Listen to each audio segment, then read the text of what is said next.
Welcome to Power Up Recovery with Nutrition. It is time to make nutrition part of the conversation. I'm your host, Christina Veselak, and I'm so glad you're here. Did you know that it's our brain's job to allow us to cope with stress gracefully? But to do that, it needs to be fed optimally.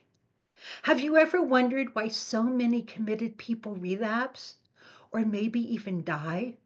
Why so many people on psychotropic medication still feel lousy and still have cravings? What if the missing piece is food, the right food? What if the right nutrients like amino acids or even eating protein every 4 hours could actually balance your brain chemistry and your mood without medication and support lasting recovery? In this podcast, we explore the powerful connection between feeding your brain well, mental health, relapse, and recovery from addiction. We will share insights from experts, inspiring recovery stories, and practical strategies you can use today. Whether you're in recovery, a healthcare professional, or someone passionate about emotional well being, this show is for you. Let's dive in and discover how fueling your body and brain with the right food, the right amino acids, and other key nutrients can fuel your transformation today. Welcome.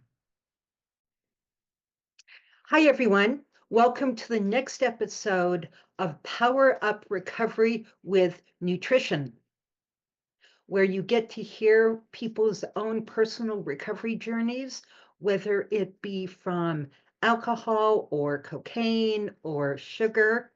You get to hear from scientific experts in the field, and you get to hear from practitioners who have successfully used nutritional approaches with their clients and in their programs. Today, I have the pleasure to interview Mr. Noel Sierra, who is director of MOAR, and I'm going to have him tell you what that is, in Massachusetts. I met him at the in a month or so ago in Washington, D.C., at the Faces and Voices of Recovery Conference, and we kind of hit it off. So, welcome, Noel. Thank you. Thank you so much, Christina. My pleasure to be here. My pleasure to be speaking to folks around the country because I don't know who's on the podcast, but yes, my name is Noel Sierra. I am the executive director of MOAR. MOAR is Massachusetts Organization for Addiction Recovery.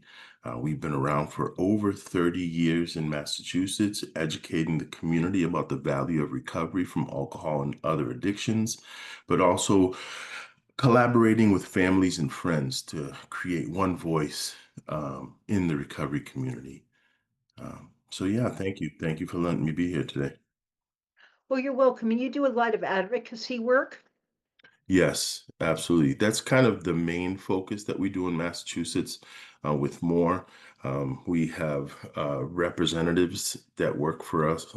They cover, we actually call them regional coordinators. And in Massachusetts, we have it broken up in 6 different regions. And those 6 regions have 6 regional coordinators, which blanket those communities in Massachusetts. Yeah. Okay, well, welcome. So, you have your own personal story of recovery using nutrition.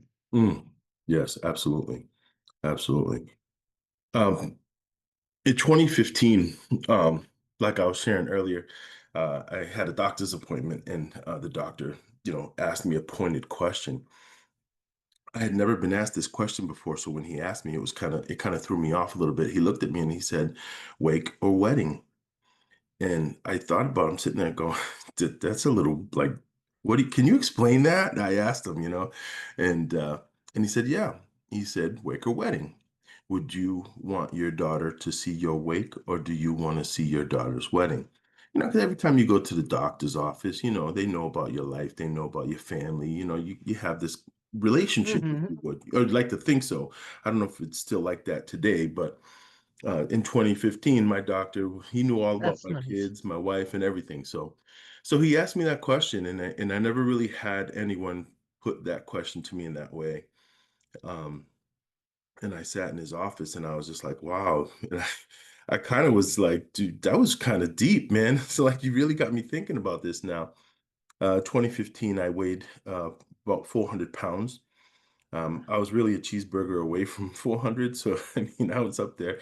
Um, and I said, all right, well, so what can we do? And so he said, well, I made you an appointment with a nutritionist so you could sit down and talk to a nutritionist and work some things out, and truthfully, speaking with the nutritionist and taking this whole thought process home, um, and really thinking about my eating behaviors, Hmm. and how even eating is an addiction, It and I is. never Can really, be. and we in the recovery community, by the same token, I will share this. Uh, 2 days ago, I completed 30 years of recovery. So that plays a significant role too. And when I think about addiction and recovery, we talk about sometimes in our early recovery, we replace one addiction with another. We And do. and Yes. it didn't really click for me until I was looking in the mirror and had that question put on me and sat down with the nutritionist and really talked about the behaviors of when I Hmm. ate. When was the time that I really, got, and just in speaking with the nutritionist, she mentioned the word grazing, and it kind of hit me like, yo, she just called me a cow. I'm in the kitchen just grazing, you know what I mean? Uh, Um, And I come to realize that, listen, having a TV in your kitchen is the worst thing to do. I had a TV in my kitchen. I would literally turn the TV on, sit in front of the TV, and exactly that, just eat whatever I could find, eat whatever hmm. I can find.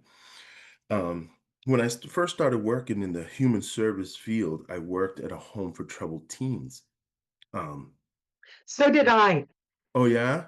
Awesome. Yeah. Yeah. So now I'm gonna explain this, and you tell me if yours was like this. From 2 o'clock until 10:30, when those boys went to bed, or 9 o'clock, depending on how old they were, it was just constant noise. Constant noise. If it wasn't video games, it was music. If it wasn't music, it was, just the shouting between games or whatever they were doing. And 11 o'clock, I would go outside.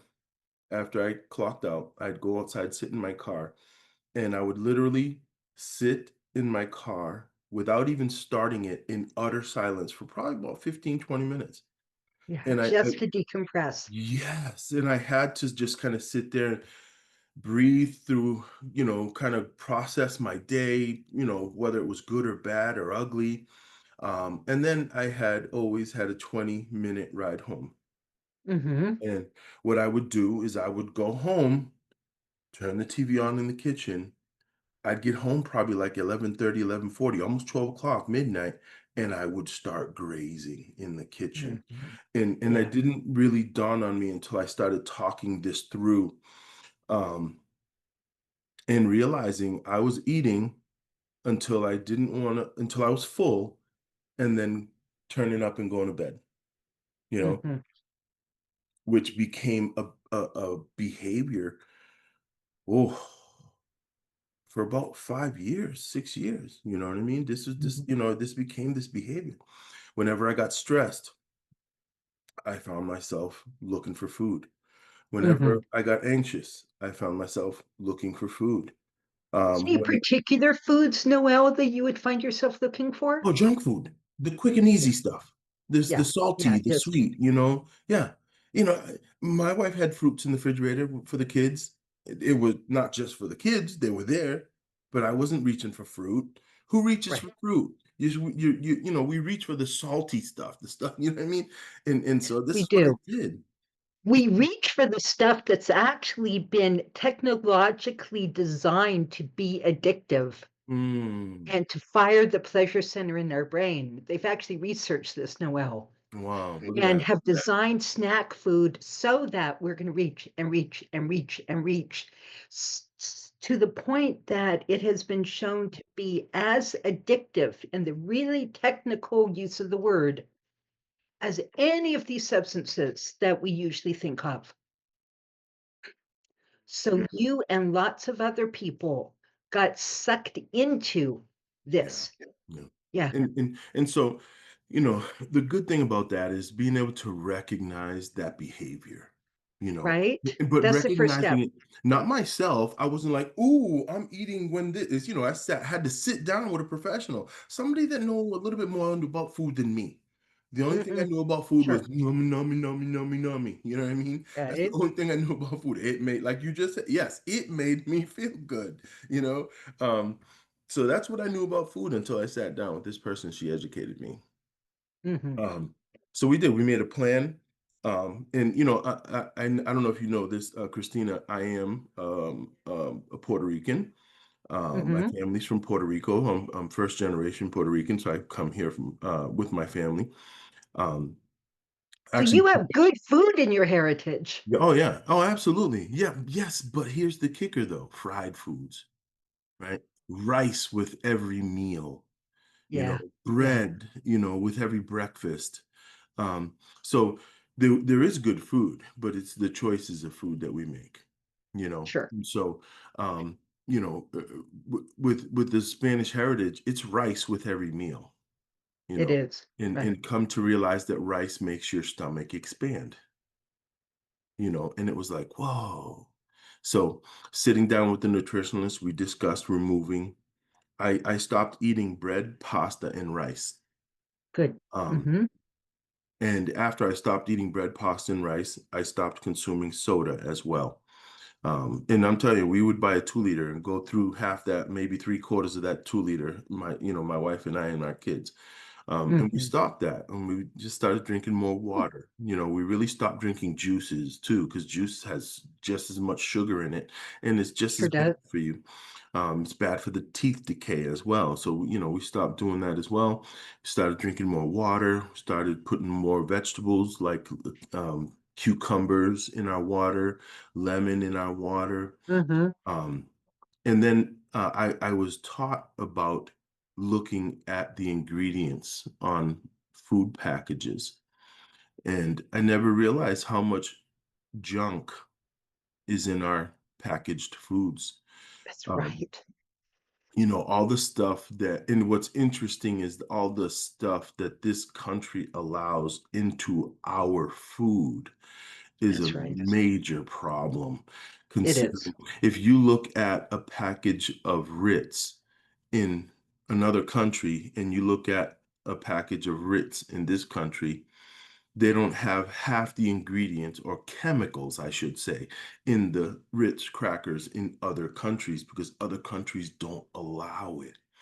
So it really kind of opened my eyes. Counting Hmm. sugar, realizing that, fruits and vegetables have natural sugars, which your body can break down and use in a good way, as opposed to added sugars. Hmm. Right. I stopped eating everything that had added sugar in it as well. Then I learned about shopping on the outside of the supermarket as opposed to the inside of the supermarket. Uh-huh. We would I shop do. on the outside edge of the supermarket. And I Where the real food is. Yes, fruits, vegetables, the meats, the fishes, never realizing like when I learned all this, it was like, wow. And I started dropping weight. I started dropping weight like you wouldn't I believe. bet you did. I went from it was like close to 300, 400 pounds, 395, 397. I was fluctuating between 400 and 395. And I started dropping the weight. I started dropping the weight and I just started to feel good. I Sure. started I started to, when I was 400 pounds, bending over to tie my shoes was a chore. Sure. Trying to play with my kids was a chore. And my kids were into basketball, football, softball, baseball, Uh-huh. so it was my job and I was very athletic in my youth. My wife was very athletic in her youth. So we were both, very active. And so we wanted to be active with our kids as well. So part of that made me realize, you know what? When I started losing the weight, I was like, I need to get into the gym, you know? Mhm. And so now I got into it. It became my new drug. I was going 7 days a week. I didn't even take a rest day. And I don't prescribe this to anyone, but I got on an elliptical machine, which was but I chose elliptical because it's better for my joints. No pounding. And when I started doing that, my brother, he was a physical trainer. And so, Mm, I hit him up. We used to work out together when I was, I used to do powerlifting. So I used to show off with my brother and show him up because I was the baby and he was the older brother. right. But at this point, it was like, hey, I talked to him, what should I be doing at the gym? And he said, well, cardio. And I said, okay, yeah, it's good for the heart. So cardio. Christina, I went from 15 minutes. He said, start off with 15 minutes because otherwise you're going to burn yourself out. He said, go hard, start off slow for the first 5 minutes. After you hit the 5 minute mark, he said, go hard for 1 minute and then rest for another minute. So he kind of had me doing that. I was doing that. I got to the point where I was like, well, if I can go like this for 15 minutes, I can do a half hour. So I started pushing a half hour. And then when I pushed a half hour, I got to the point where I said, well, if I can do a half hour, I can do about 45 minutes. A little bit Yeah. of an addictive brain. Hey, Noel. Yes. And this is how it became. It became my new drug. Christina, I was doing 10 miles in 1 hour on the elliptical machine. I was going ham. But I dropped almost 100 pounds just eating healthy and exercising. It became my new drug. Until my wife looked at me and she said, "That's enough of that." Wives are good that way Yeah, sometimes. yeah, because Being one. she said to me, "First, you look sick." She said, "You lost way too much weight. You look sick." She said, "I want you to be healthy, but you look sick right now." So I heed to my wife. Um, and I stopped going to the gym 7 days a week, and I started doing maybe 3 or 4 days a week. Hmm. Even like today, even till this day, today, I still go to the gym 4 times a week and still do my cardio. I'm eating better. We don't eat after 6 o'clock in our house anymore. Hmm. 6 o'clock comes if we want something, if we're craving for something, we might have an orange. And if it's an orange, we split it, my wife and I. Oh, we're empty nesters now. That's another thing too. That's great. Ah, You know. congratulations. Oh yeah. Oh yeah. But so going from eating when when I was stressed, when I was anxious, to now it's like, let me get a cup of water, let me drink some water, let me kind of just relax Hmm. to the Hmm. point where working out with my daughter now, and she became a physical trainer now. So she works right now as a Wonderful. physical trainer as well, and she's working with my wife now to do some work with my wife as well. And so I thank God because it eating healthy, making healthy choices really kind of turned our household around. You It know, was so good. It was preventive for your children, wasn't it? yeah, yeah, yeah. I could because I started dragging them to the gym with me. I was like, "Hey, come on, let's go to the gym." My son, he loved it, but then he moved away, and life got the better of him. And so he loves food just as much as I did when I was 400 pounds. And my Hmm. my oldest daughter, she's doing well, but my youngest daughter turned out to be the one that was like working out with me continuously. She actually applied to Planet Fitness and got a job working at Planet Fitness. Ah, Um, nice. and then she said, you know what, I want to be a physical trainer. And I said, with everything I taught you, go ahead. So of course I'm puffing my head up, and because well, I put her on this path, but she chose Sure, this path, and like even sure. now she's training folks. She has training shops like during the weekends. Hmm. Hmm. And I continue to, keep that trend up of exercising, eating right, drinking more water than soda, than food, than juice. Sure. I'm not gonna lie, every now and then I feel like I need some bubbles, but I've gotten into the habit now of drinking seltzer water, which is a little bit Yeah. better for you. You still get the bubbles, you know what I mean? Sometimes you gotta let that belch out,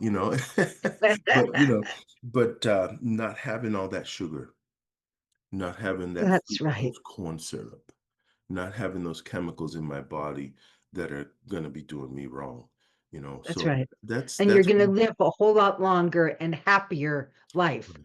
Yeah. Oh, yeah, absolutely. I mean, And it's still not to say, I getting up is hard, going to work out is just as hard still, but I'm yeah, doing it and I continue to do it because I honestly, to me, it's like it's better for me, better for my health, better for my recovery, you know. So that's kind of my story.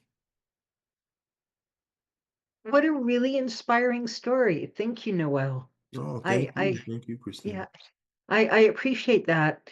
And it makes me think of how many people in early recovery from substance use disorders, and of course, we know there's a variety of them. Hmm. Hmm. Um, how many people automatically, without thinking about it, switch to sugar in early abstinence and early recovery?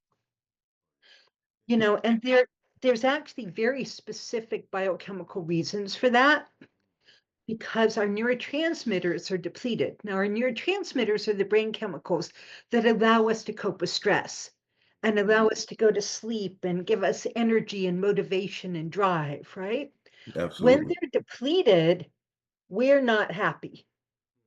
And we want something to make us happy, to help us sleep, to give us energy, to help us calm down, right?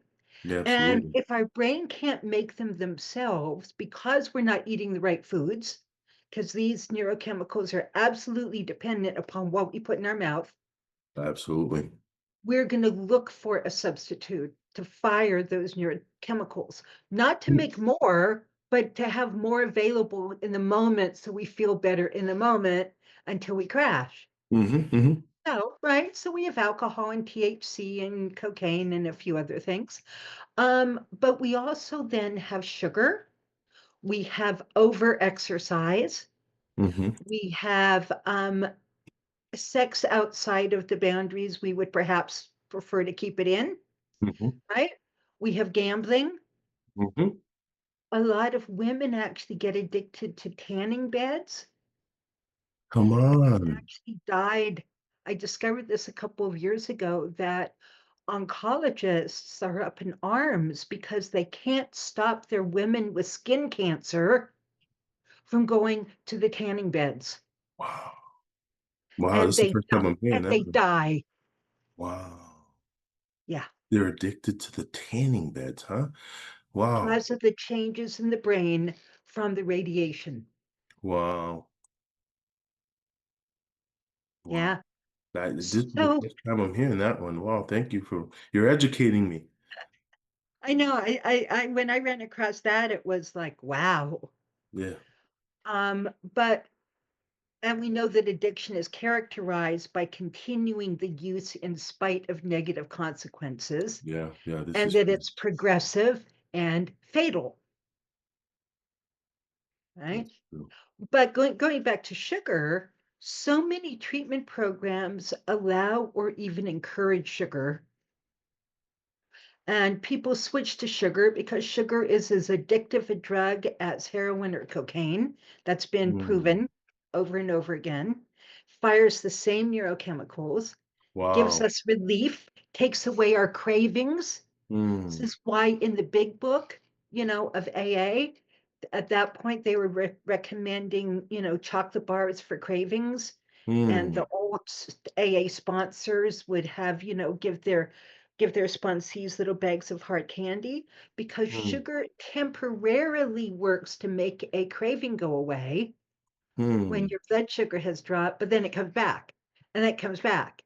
And then what are you doing? Now you're eating sugar. Yeah, and there's a crash that comes with sugar too. There sure is. We go up and then we go down. Yeah, yeah. And it turns out that a lot of people with addiction have something called reactive hypoglycemia, which means that within 2 hours of eating sugar, we really crash. Our blood sugar drops dangerously low. Hmm. And what happens? We get another sugar craving, Wow.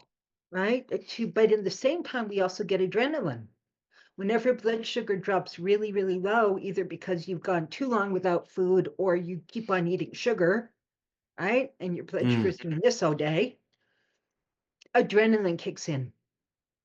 Well, Hmm. adrenaline destabilizes us, makes us anxious and irritable and reactive and craving.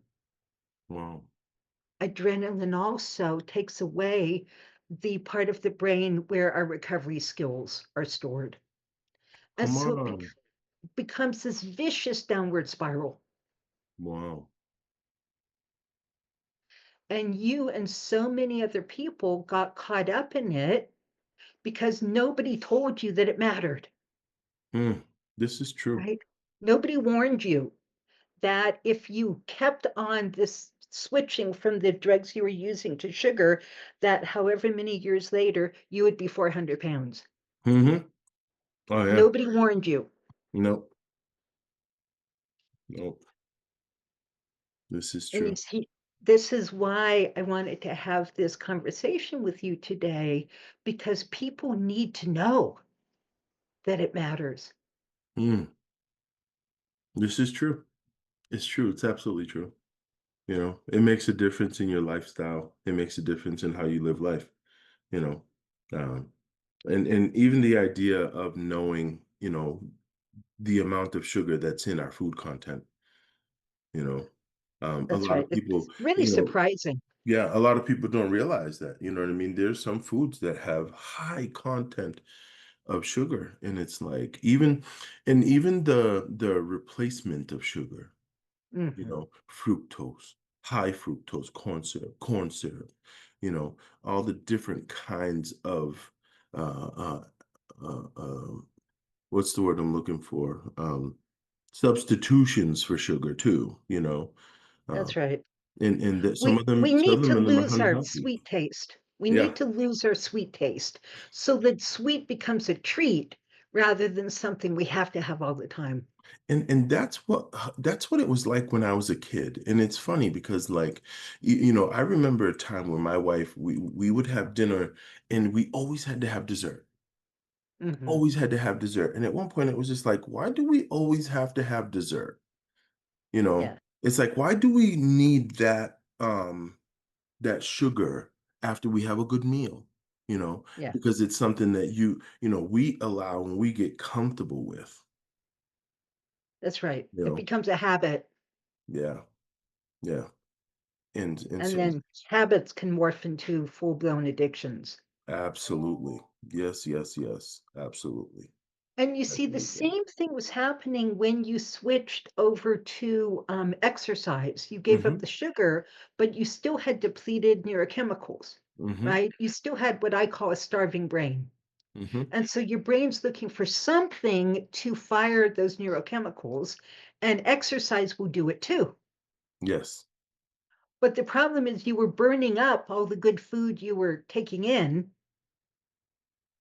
and that's why you were ending up looking and feeling sick. Yeah. Yeah, Absolutely. yeah.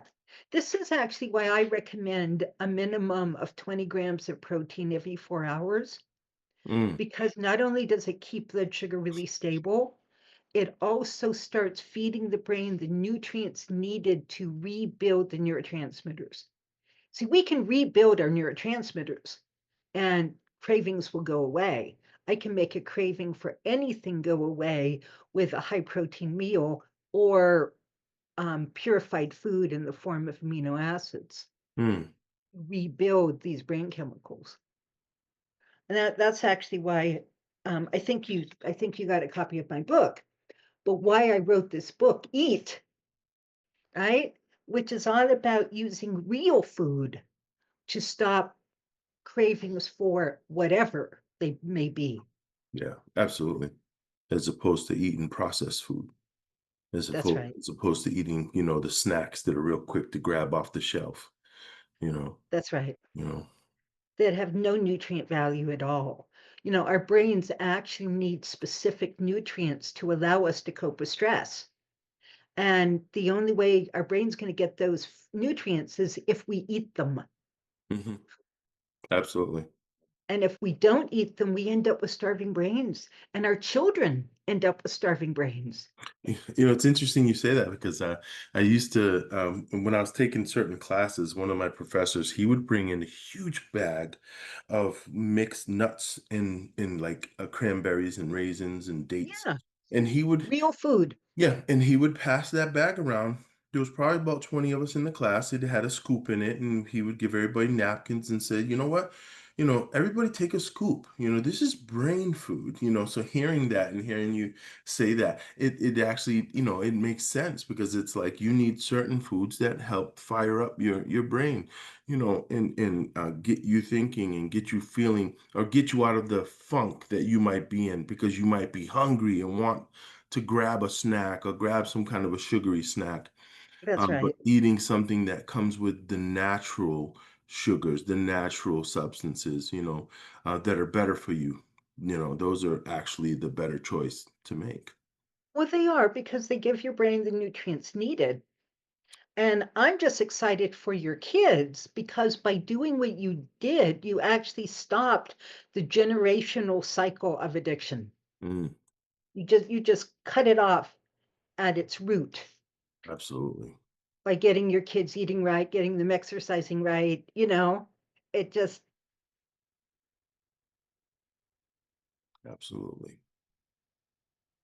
so anything else you'd like to share with our listeners? I mean, truthfully, recovery is real. You know, whatever you choose to turn to, make sure it's something that's going to be supportive and help you move forward in your recovery. One of the things I share with folks is, it's a wraparound thing that we have to do. We got to take care of ourselves emotionally, mentally, and physically. And That's when I right. talk about physically, I'm talking about wellness. When we were caught up in active use, we were in the streets. We didn't care what we ate, what time we ate, where we ate, what it was we were eating. Um, we would just eat when we could. And now in recovery, it's having the understanding that you have to take care of yourself mentally, spiritually, and physically. You got to I take think of it better as the care of yourself. three-legged stool. Yeah, you mentioned that last time we talked. Yeah. I Yeah. call it a wraparound service. That's what I call it. Yeah, I like it. I like it. So it's being able to take care of yourself in those aspects, to be able to maintain balance, if you would, because you can't maintain balance on one. You can't if you can't maintain your balance on those two, you need the three to maintain your balance and to maintain That's your right. recovery balance. So, uh, Right, to have a solid foundation. exactly. Yeah. Yeah. That's it. Yeah. That's what I share with everyone, and that's what I hope I leave with everyone, listening to this podcast. Take care of yourself mentally, physically, and spiritually, you know. Well, I really thank you. I appreciate you being here with us, Noel. And I wish It's you well in everything. my pleasure, and thank you, Christina, for the invite. I really appreciate it. Well, thank you all for listening today. And I hope if you enjoyed this conversation between Noel and I about sugar addiction and how to recover from that you push the like button, that you share this with friends, colleagues, relatives, anyone who might benefit from it, and that you come back and join us next week. Thank you for tuning in to Power Up Recovery with Nutrition. I'm Christina Veselak, your host, and I hope today's episode has inspired and equipped you with new insights and tools to support your recovery journey or practice. If you enjoyed this episode, please subscribe, leave a review, and share it with others who could benefit from the knowledge shared here. Stay connected with us for more episodes filled with practical advice, expert wisdom, and inspiring recovery stories. Remember, nutrition is a powerful tool in mental health and relapse prevention. Power up your recovery today. I'm Christina Veselak, and I'll see you next time.